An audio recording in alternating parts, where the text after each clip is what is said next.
Merci au Seigneur d'avoir entendu mon message. Je voulais vous expliquer une expérience que j'ai faite. Il y a quelques années, quand je me suis levé pour servir le Seigneur, j'avais un désir dans mon cœur de servir Dieu, c'était dans mon cœur. Et puis, quand on était parti, il était en mission. J'ai dit à ma femme, j'ai dit, Madison, on fera une journée sur deux. Une journée, ce sera toi qui iras à la réunion de prière. Et une journée, ce sera moi, parce qu'on avait la toute petite, et puis on faisait attention à la toute petite. Et puis donc, on faisait une journée moi, une journée elle. Et puis un matin, j'étais fatigué. Et puis je dis, c'était mon tour, je me dis, ça, vas-y, toi. Et puis quand elle est à la réunion, elle est revenue en pleurant, elle dit, Kim, ça dit, imagine-toi, elle dit, ce matin, tu n'es pas été à la réunion, puis elle dit, il y a eu un appel au ministère, elle dit, on a loupé ce que Dieu nous avait demandé. Parce que dans l'hiver, Dieu m'avait appelé à le servir, et puis, ne me sentant pas capable de servir Dieu, j'avais refusé l'appel de Dieu, et puis dans mon cœur, j'avais dit, Seigneur, si tu m'appelles, je ne refuserai plus, Seigneur, je te servirai. Et puis dans mon cœur, j'ai eu comme une déception, j'ai dit, ça y est alors. Le travail que tu m'avais donné à moi, tu l'as confié à quelqu'un d'autre, parce que je voudrais vous dire que l'œuvre de Dieu ne s'arrête pas, elle. Quand nous, on n'est pas capable de faire ce que Dieu nous demande, alors Dieu se sert de quelqu'un d'autre. Et puis moi, je voyais ça comme ça, je dis, Seigneur, ça y est. Alors ce que tu m'avais demandé, ça y est, Seigneur, tu t'es trouvé quelqu'un, et puis il te servira à ma place. Et puis moi, je croyais que c'était comme ça. Et puis j'ai dit à ma femme, j'ai dit, Madison, dis-le à personne. Tu sais ce qu'on va faire? On va prier le Seigneur pour que Dieu nous appelle à le servir. Et puis c'était la prière de mon cœur. Et puis j'ai dit, Madison, si le Seigneur nous appelle dimanche, on se lèvera et puis on expliquera l'expérience qu'on a faite là. Et puis le dimanche, ça n'a pas manqué, Dieu nous a appelé à le servir. Et puis de tout mon cœur, vous avez bien compris, je me suis levé parce que je voulais servir Dieu. Et puis servir Dieu, c'est pas que derrière une estrade en prêchant un quart d'heure par semaine. Ça fait pas beaucoup dans l'année, vous avez bien compris, mais servir Dieu, c'est plus que ça. Et puis j'avais un désir, c'était de servir Dieu. Et puis, juste quelques heures après mon appel, là, je me suis aperçu de quelque chose. J'étais un garçon, je ne savais pas lire. Moi, j'ai dit, Seigneur, mais comment je vais faire? Et puis là, le diable, il a commencé à arriver. Il a dit, mais toi, tu vas servir Dieu, mais comment tu vas faire? Tu ne sais pas ce que c'est un A, tu ne sais pas ce que c'est un B, et puis tu veux servir Dieu. Et dans mon cœur, c'était fort, je voulais servir Dieu. Et puis j'étais avec un garçon de chez nous, Tony, un garçon qui compose des cantiques. Et puis on trouve un petit bout de travail, et puis d'un seul coup il arrête, il dit qu'il c'est un Karcher. Et puis il est sur le toit, et puis il dit va vite me prendre un stylo. Je rentre dans mon camion, je prends un stylo, et puis il était en train d'écrire un cantique en d'un doigt. Et puis je voyais ce garçon-là, et puis quand on monte dans le camion, je dis Tony, je suis perdu. Et je me suis levé pour servir Dieu, et puis je ne sais pas lire. Et puis il m'a dit un mot, et puis ce mot-là, il est resté gravé dans mon cœur. Il m'a dit, Dieu ne demande pas d'être un théologien. Il dit, c'est bien, il dit, si tu l'es, il dit, que tu t'apportes des belles notes. Il dit, il n'y a pas plus beau. Mais il dit, ce que Dieu il veut, il dit, c'est un homme d'onction. Amen. Il dit, demande l'onction, et il dit, après, il dit, tu verras, il dit, Dieu, il te donnera. Et puis j'ai demandé à Dieu, je dis, Seigneur, pour bénir, c'est vrai, on veut bénir, nous. Et puis il m'avait expliqué, il dit, Kins, pour bénir, il faut être béni. On peut pas bénir si on n'est pas béni. Et puis j'ai demandé à Dieu, du Seigneur, viens me bénir. Amen. Du Seigneur, viens me bénir. Et puis j'ai fait des efforts pendant 2 ou 3 ans que j'ai attendu pour rentrer à l'école biblique. Quand j'étais ici, il y avait une gadji qui m'apprenait à lire tous les soirs. Et puis quand il y avait les réunions, j'y allais après les réunions. Alors je prenais ma femme avec moi. Et puis après les réunions, j'allais avec elle jusqu'à minuit. J'apprenais à lire. Et puis quand j'étais à Rouen, il n'y avait pas de lecture vers nous. Alors il fallait que je fasse 80 km tous les jours et 80 km retour, 160 km. Et puis ça a duré pendant 3 ans. Et puis pendant 3 ans, je ne savais pas lire. J'ai dit, Seigneur, comment je vais faire? Et puis mon ancien, il m'appelle, il dit, Kins, il dit, il y a un garçon qui devait rentrer cette année. Il dit, le garçon, il ne peut pas rentrer, tu es le prochain sur la liste. Alors j'ai expliqué à Nano que tu ne sais pas lire, mais il dit, vu que tu es le prochain sur la liste, il dit, va te faire comme un mire au téléphone. Et puis quand il m'appelle, il dit, écoute, Kins, il dit, prépare-toi, il dit, prie le Seigneur une petite demi-heure. Il dit, essaye de lire un petit peu, il dit, je te rappelle dans 1 heure, il dit, si tu sais lire, je te donne ta feuille. Alors j'avais un cœur, vous avez bien compris, il y a 2 ou 3 ans que j'attendais pour rentrer à l'école publique. Et puis je me disais, Seigneur, je ne sais pas lire.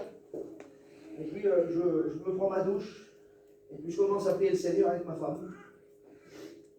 Et puis je dis, Madison, j'ai dis-moi un texte, et puis je me rappellerai toute ma vie. Apprends l'histoire de Luc 11, elle ouvre la Bible, et puis elle commence à lire l'histoire. Et puis l'histoire, là, vous avez vu, quand on veut être béni, il ne faut pas grand-chose des fois. Vous avez vu des fois, excusez-moi du mot, c'est peut-être bizarre ce que je veux dire, mais il y a le plus grand des serviteurs qui a le plus grand message, il arrive derrière là, et puis c'est pas ce qu'on a besoin. Et puis il y a un petit garçon qui ne sait pas trop chanter, lui. Il arrive et puis il bénit nos cœurs, parce qu'à ce moment-là, on a envie d'être béni. Vous savez pourquoi? Parce que ça, c'est un état d'esprit. Si on a envie d'être béni, on sera béni. Si on pense à nos affaires, on va passer à côté de la réunion. Et puis, on commence à lire l'histoire de Luc 11, et puis l'histoire, là, je vois les paroles. Et puis, une demi-heure, 3/4 d'heure après, le téléphone, il sonne. Et puis, quand le téléphone, il sonne, il dit Kins, oui. Et Nanou, c'est le plus jamais de mon père et le plus jamais de ma mère. Et puis, il dit fils, il dit voilà. Il dit t'as une Bible? Je dis oui. Ben, il dit c'est ce que tu vas faire. Il dit tu vas ouvrir la Bible. Et il dit tu vas prendre Luc 11. Et Luc 11 a fait de me le lire de minutes avant. Puis je m'en suis rappelé un petit peu des paroles. Et puis j'ai commencé à lire 2-3 petits mots. Il dit c'est bon, il dit j'en ai assez. Et puis il dit écoute, il dit pas chez moi cet après-midi, je te donne ta feuille. Et puis j'étais content, moi. Seigneur, j'allais rentrer à l'école publique. Et dans mon cœur, voilà, je ne savais toujours pas lire, j'allais rentrer à l'école sans savoir lire. Et puis quand j'arrive à l'école biblique, là, je vois Mario dans le bureau, je suis passé vite, je ne vais pas prêcher longtemps. Et puis Mario, il vient vers moi, il dit voilà, il dit je sais que le seul qui n'a pas fait le texte de lecture, il dit c'est toi qui as lu par téléphone, alors il dit on va faire quelque chose. Il dit j'ai une Bible et il dit tu vas lire. Et puis j'ai un copain à côté de moi, tellement il m'a largué. Il m'a dit surtout panique pas, hein, le mot qu'il ne fallait pas me dire. Il avait bien compris que quand j'ai ouvert ma Bible, je n'ai pas su lire, pas su dire un mot. Et puis l'homme, il a appelé Nanou devant moi, mais il dit Nanou, qu'est-ce que tu es en train de faire? Il dit il y a des garçons qui a des années qu'ils attendent pour rentrer. Il dit parce qu'ils n'ont pas les années de baptême, ou il dit parce qu'ils n'ont pas de baptême du Saint-Esprit. Il dit eux, il dit les garçons là, ils ont les blocs. Et il dit lui, il ne sait pas lire, et il dit tu le fais venir à l'école biblique. Alors il raccroche le téléphone, il dit fils, tu sais ce qu'on va faire?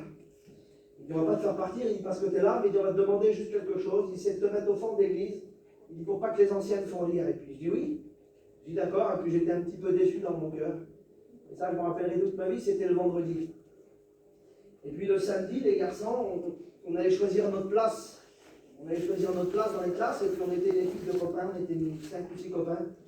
Et puis j'arrive un petit peu en retard, mais puis quand j'arrive, les garçons, il dit on prend la première place. Il dit on essaye de se mettre devant, et puis je ne veux pas trop leur dire, moi, parce que j'ai honte. J'ai honte de dire à mes copains, les garçons, on va se mettre au fond, je ne sais pas lire. Et puis je ne sais pas, et puis d'un seul coup, les garçons ils se mettent au premier rang, puis je dis Seigneur, je dis il se passera ce qui se passera, mais je vais me mettre au premier rang avec mes copains, j'ai pas envie d'être au fond là-bas, tout seul avec les garçons que je ne connais pas, même si c'est mes frères. Mais je dis Seigneur, je préfère être avec mes copains. Et puis le lundi matin, le premier jour, Mario il fait l'appel des étudiants. Et puis quand il dit mon nom, il dit Kins, t'es là? Puis il regarde un petit peu au fond, ben, je dis oui, je suis là, et puis il m'appelle, ben, il dit fils, je t'ai demandé de te mettre au fond.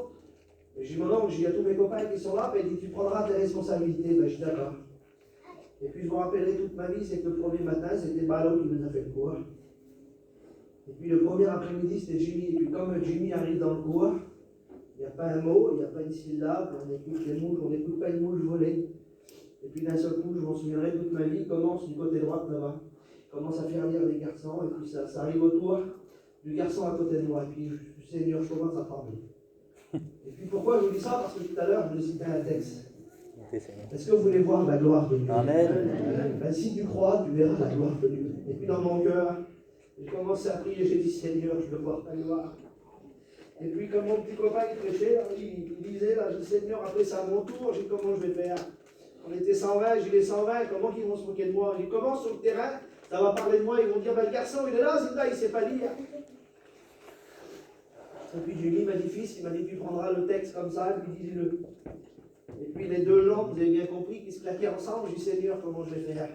Et puis à ce moment-là, quand j'ai ouvert la Bible, le Seigneur m'a donné lecture. Amen.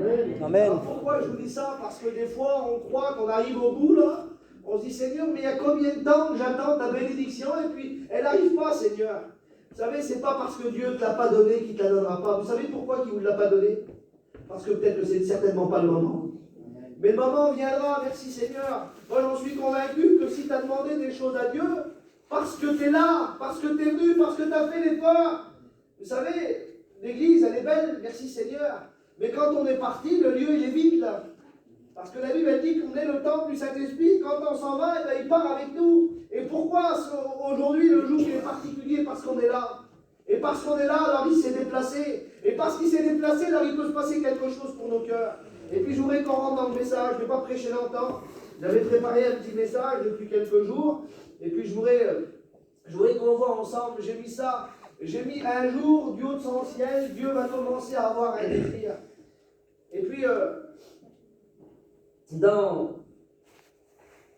Dans le livre de Samuel, au premier livre de Samuel, chapitre 13 au verset 14, la Bible nous dit que Dieu, il va commencer à parler en lui-même et il va vouloir se choisir un homme selon son cœur. Alors imaginez-vous un petit peu, Dieu, du haut de son ciel, a un désir dans son cœur de se choisir un homme selon son cœur. Et puis quand on regarde, je crois que c'est dans le livre de Michée, il dit que le cœur de l'homme, le meilleur des hommes, son cœur est comme un buisson d'épines. C'est le meilleur des hommes. Alors imaginons un petit peu le pire des hommes, comment il est devant Dieu. Et puis là, Dieu, il dit que le meilleur des hommes, son cœur est comme un buisson d'épines. Et puis un petit peu plus loin, dans le livre, comme je l'ai dit, dans le livre de Samuel, il va dire qu'il veut se choisir un homme selon son cœur.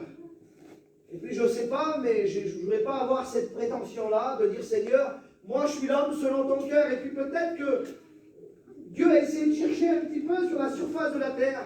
Et puis merci Seigneur, un homme s'est démarqué parmi les autres. Et puis moi j'en suis convaincu que cet après-midi, il y a des femmes et puis des hommes qui se démarquent de certaines. Vous savez, des fois on se dit, mais Seigneur, quel bon foyer qu'il a. Quand on va dans certains foyers, il semblerait que c'est différent. Quand on va dans les foyers, excusez-moi, mais des fois on parle plus de nos affaires, on parle plus de notre travail, on parle plus des vêtements, on parle plus de marques, et puis des fois on va dans un petit foyer. Ça ne fait pas beaucoup de bruit à peine. Mais quand on rentre, on sent quelque chose de différent. Il y a le petit cantique qui est derrière, et puis il semblerait que quand on va dans ce foyer-là, il n'y a que des bonnes choses, il n'y a que des bonnes choses qui sortent. Et puis on va voir un petit peu plus loin, et puis du haut de son ciel, Dieu va commencer à choisir un homme. Dieu va avoir un regard sur un homme, sur un jeune garçon. Certainement un jeune garçon qui ne payait pas de mine. Un jeune garçon, excusez-moi, mais à certains moments de sa vie, on va le voir très vite. Il était dans les champs à s'occuper des brebis, puis excusez-moi du mot, il sentait peut-être pas toujours bon, il sentait peut-être pas toujours la rose. Et puis certainement que des fois, ce garçon-là, on mettait même de côté.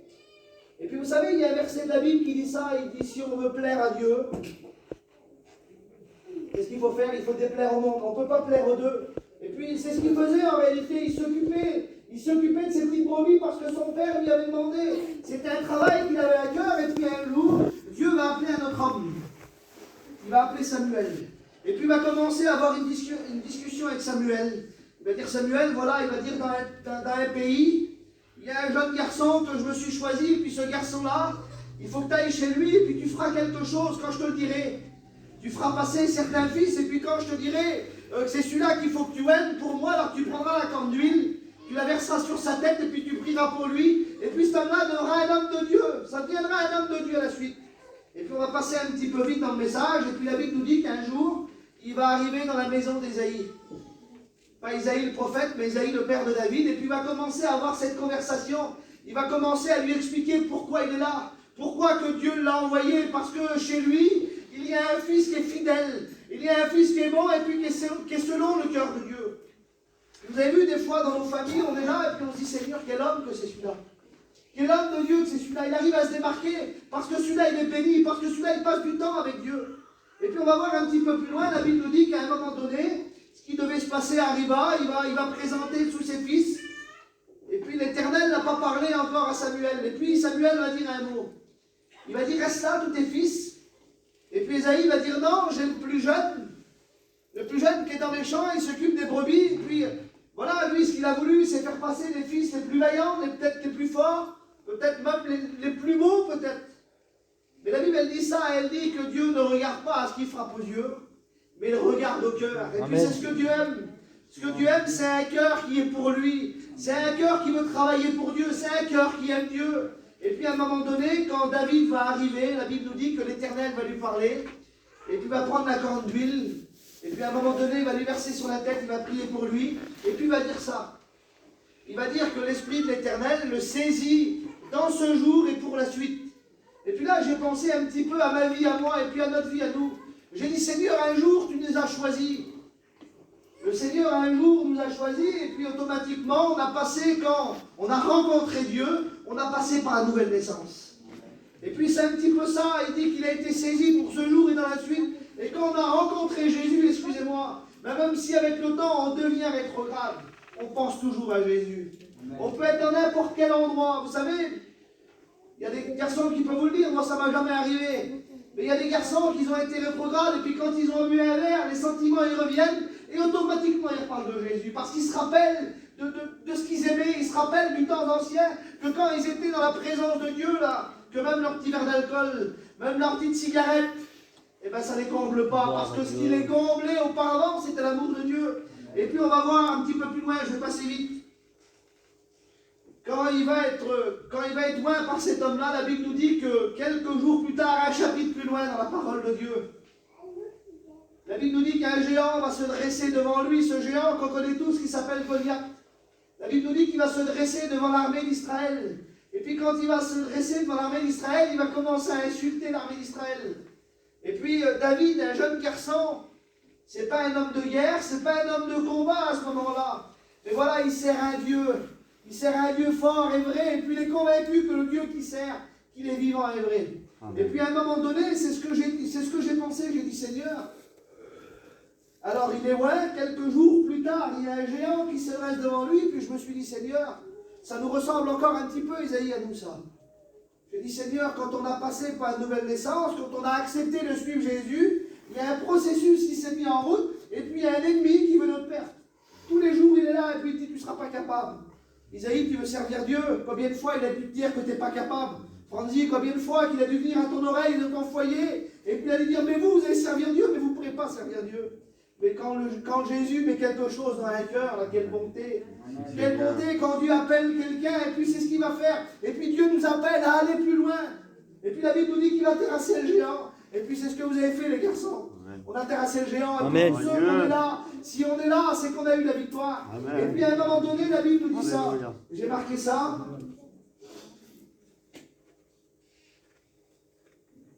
J'ai marqué ça, la progression spirituelle de la vie de David. On va voir un petit peu, on va passer vite. Je vais passer vite, je ne pourrais pas tout vous dire.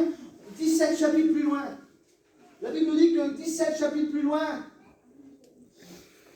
dans dans 2 Samuel, au chapitre 5, la Bible nous dit que là, la progression, elle va progresser plus vite.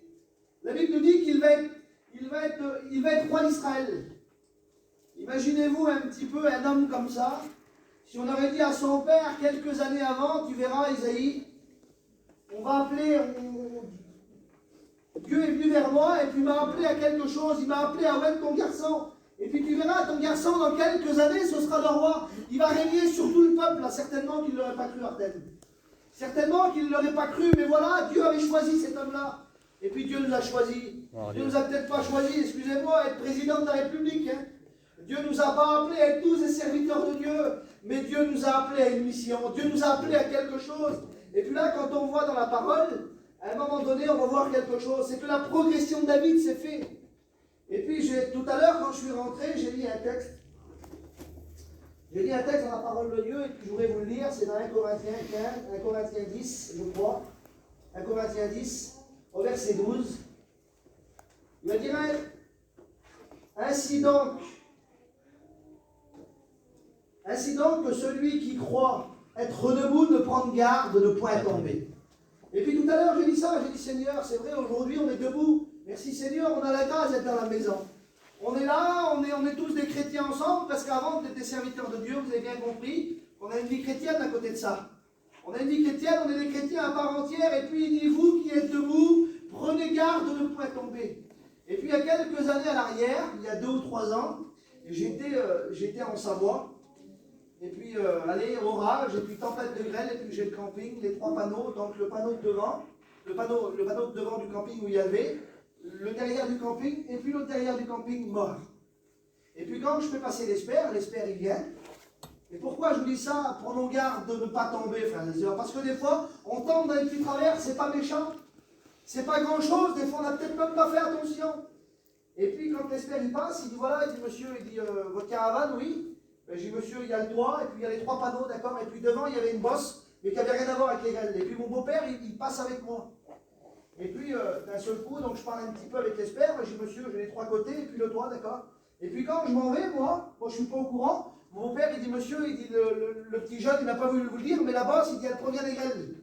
Et puis moi je suis pas au courant, et puis donc je m'en vais, et puis 15-20 jours après, rapport d'expertise, une belle somme de sous, puis je garde mon camping. Mais quand je lis l'expertise, là, je vois que le monsieur, il a mis le toit et puis les 4 côtés. Et puis j'étais avec elle, et puis je dis, Mélissa, le monsieur s'est trompé. Et puis elle me dit un mot à Dickens. Elle dit, on n'est pas des tricheurs, on a un foyer de serviteurs de Dieu. Et puis je dis, pourquoi tu me dis ça? Elle dit, parce que tu n'as pas fait attention. Ben je dis, non.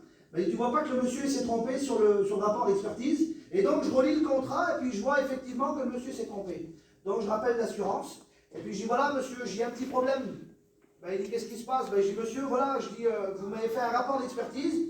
Je vous avais mis que la caravane, le toit et puis les 4 côtés ont été touchés, mais j'y ai 3 côtés. Mais il dit, monsieur, il dit, je ne comprends rien. Il dit, parce que quand on passe, il dit, pour faire un rapport d'expertise, il dit, tout le monde veut que les caravanes soient grêlées. Mais il dit, pourquoi? Il dit, vous ne voulez pas que votre caravane soit grêlée? Et je dis, monsieur, je ne suis pas un tricheur, je suis un serviteur de Dieu. Amen. Et puis, pourquoi je vous dis ça? Parce que je n'ai pas touché la somme d'argent que je devais toucher. Mais laissez-moi vous dire que quand on est fidèle, parce que la Bible elle dit ça, elle dit que l'homme fidèle est comblé de bénédictions. Quand on est capable d'être fidèle pour Dieu, de dire Seigneur, alors l'erreur, c'est pas moi qui l'avais fait, mais j'ai dit Seigneur, je suis un serviteur de Dieu. Je suis capable, excusez-moi du mot ce que je vais dire, je suis un jeune serviteur. Je serais peut-être capable d'aller reprendre quelqu'un quand il fait une faute. Et puis Seigneur, là c'est moi qui fais la faute, et puis parce que c'est moi, alors je me dirais Seigneur, oui mais là il y a une belle somme, alors je ne vais rien dire, non. Il faut être correct devant Dieu. Et puis David, pourquoi je vous dis ça? Parce que vous allez comprendre. David, ça devient un homme de guerre, un homme de combat, il est roi. Et puis il a des dizaines de milliers de personnes à son service. Et puis c'est un homme qui est toujours dans l'activité, il est toujours dans l'activité. Et puis à un moment donné, peut-être un petit peu pris de fatigue, David nous dit qu'il va commencer à se mettre un petit peu en retrait. Et puis quel danger! Quand on commence à se mettre un petit peu en retrait, et puis il va commencer à envoyer ses hommes. Et puis il va commencer à mettre une stratégie en place. Il va dire, les garçons, venez voir. Il va dire, vous savez ce que vous allez faire? Quand vous allez les combattre l'ennemi, là, vous allez y aller de cette manière-là, vous allez faire comme ça, vous allez combattre avec ces armes-là. Et puis lui, il commence à envoyer ses hommes, ses soldats, et puis lui va commencer à rester en retrait. Quel danger quand on ne combat plus avec nos frères, quand on n'est plus dans l'activité, quand on se permet de rester en arrière et à envoyer nos frères, ça devient dangereux. Et puis on va le voir dans la parole de Dieu. Quand les hommes vont commencer à aller au combat, la Bible nous dit qu'il va monter sur la maison il va monter sur le toit de sa maison royale. En Israël, à l'époque, les toits étaient plats, et puis il va commencer à marcher sur le toit de sa maison. Et puis à quelques centaines de mètres, il va voir une silhouette. Et puis il va appeler ses serviteurs, il va dire emmenez-la moi. Et puis la Bible nous dit qu'il va commettre un péché qui est irréparable. Je ne voudrais pas rentrer dans les détails. Mais quand je pense à l'histoire de David, je me dis Seigneur, c'est un homme qui avait tout pour réussir en réalité. Il était roi, il avait des dizaines d'hommes à son service. Et pourquoi je vous ai dit ce texte-là, toi qui es debout, regarde de ne point tomber. Parce que David, si on lui aurait dit quelques minutes avant, tu sais David, fais attention. Même si tu es un homme fort, tu es un homme vaillant, tu as des milliards de personnes à ton service, tu as de l'argent, tu sers Dieu de tout ton cœur. Fais attention David. Reste dans l'activité, reste avec tes frères, Amen. Combat avec eux. Et puis David dit certainement qu'il ne l'aurait peut-être pas cru 10 minutes avant ou peut-être 1 heure avant. Et puis la Bible nous dit que là, il va se passer quelque chose, et puis quel danger. La Bible nous dit que l'Éternel, l'Esprit de l'Éternel se retira de lui, Seigneur. Et puis là, il va commencer à dépérir spirituellement. Au lieu de progresser, il va commencer à régresser spirituellement. Et puis tous les mauvais côtés de David vont commencer à ressortir. Et puis vous avez vu, excusez-moi, que je vise personne, mais quand on est chrétien et puis qu'on devient rétrograde, les mauvais côtés ressortent. Les anciennes choses qu'on avait laissées, il semblerait qu'on les reprend. Et puis ce qu'on a laissé, c'était grand comme ça, mais ce qu'on reprend, on en fait des montagnes. Et puis après, rappelle-le, le frère ou la sœur, pour retourner à la réunion. On ne veut plus après, parce que le péché nous a tellement pris de place, le péché nous a tellement pris de temps qu'on ne veut plus. Mais voilà, la réaction de David, c'est la plus belle des réactions. Dans le psaume 51, on va arriver à la conclusion du message, j'espère que je n'ai pas été très lent. On va arriver à la conclusion du message, et puis dans le psaume 51, il va reconnaître qui il est réellement, David. Et puis la plus belle des choses, frères et sœurs, c'est de reconnaître qui on est. Vous savez, on peut paraître l'homme le plus spirituel devant les autres. On peut paraître l'homme le plus béni dans l'église. Mais si à l'intérieur, il n'y a rien, on va parler pendant des heures, il ne se passera rien. Tu peux venir, je ne sais pas, mais tout l'hiver entier ou tout l'été à la réunion. Tu peux aller dans la plus grande mission ou la plus belle mission. Mais si ton cœur, il est vide et tu ne veux pas le laisser remplir par Dieu, tu pourras faire des dizaines de réunions, il ne se passera rien malheureusement. Vous savez, c'est où Dieu bénit? C'est quand on reconnaît notre état. Et puis David va commencer à reconnaître son état.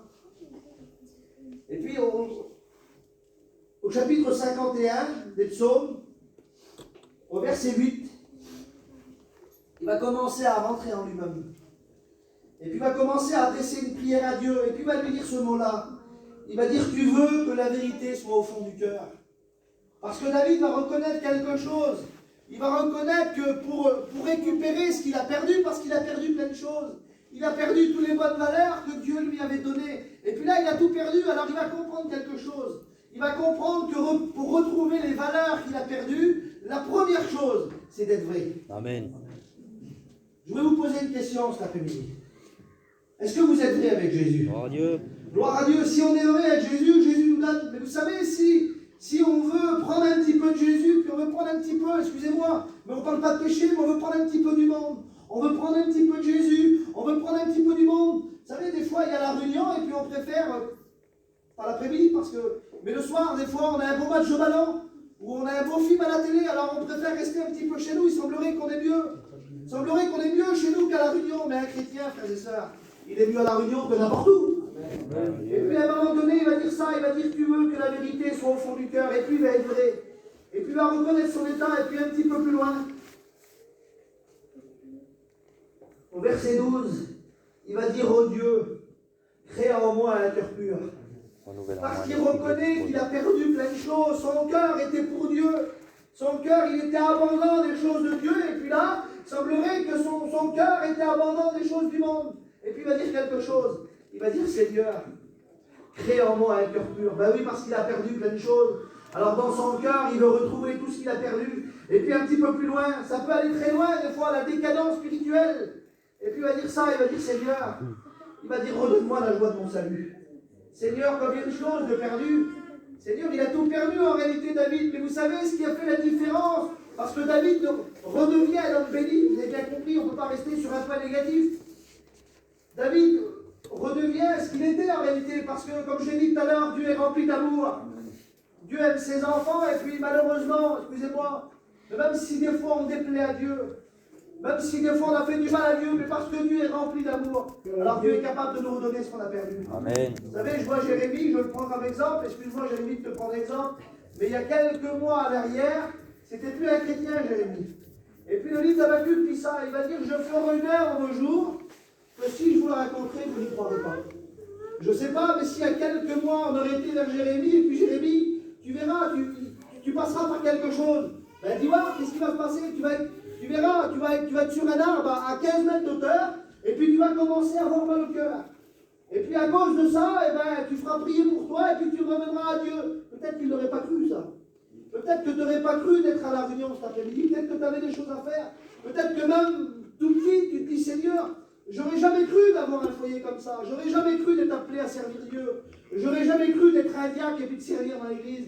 J'aurais jamais cru d'être une femme et puis Seigneur de venir là chanter en chorale. J'aurais pas cru, Seigneur, oui. Mais il va dire je ferai une œuvre au jour que si je vous la raconterai, vous n'y croirez pas. Amen. Et merci Seigneur, on est là aujourd'hui. Je voudrais qu'on compte nos francs. Et puis je vais juste finir par ça. Encore nos francs tous ensemble. Vous savez, j'ai essayé de vous expliquer la vie de David vite fait pour que vous puissiez comprendre quelque chose. Pour que vous puissiez comprendre que c'est possible d'être un homme béni. Merci Seigneur, parce qu'il y a des hommes et il y a des femmes qui sont bénis dans l'Église. Et puis peut-être qu'il y en a, et puis ils ont passé par des moments difficiles de dire Seigneur, je me suis peut-être vu plutôt dans la deuxième partie de la vie de David. Puis peut-être qu'il y en a comme ça. Mais je voulais vous dire que dans nos cœurs, à aucun moment, il y a l'esprit de critique. De dire, Seigneur, c'est pas vrai qu'il est si pauvre que ça spirituellement. C'est pas vrai qu'il a perdu autant de choses que ça. Mais on n'est pas là pour ça cet après-midi, on est là pour vous encourager. On est là pour vous dire que si, eh ben, souvent, tu as peut-être baissé les bras, tu as peut-être eu des moments de faiblesse, des moments de découragement, de dire, Seigneur, j'en peux plus. Seigneur, j'arrive à la fin. Et puis c'est ce que David a vu en réalité. Et parce que dans son cœur, il a été vrai, il a reconnu qui il était, il a demandé à Dieu, alors Dieu lui a donné une deuxième chance. Alors je voudrais qu'on court nos francs, puis je vais demander à Artel de prier le Seigneur. Et puis pour tout, nous chanterons un cantique après.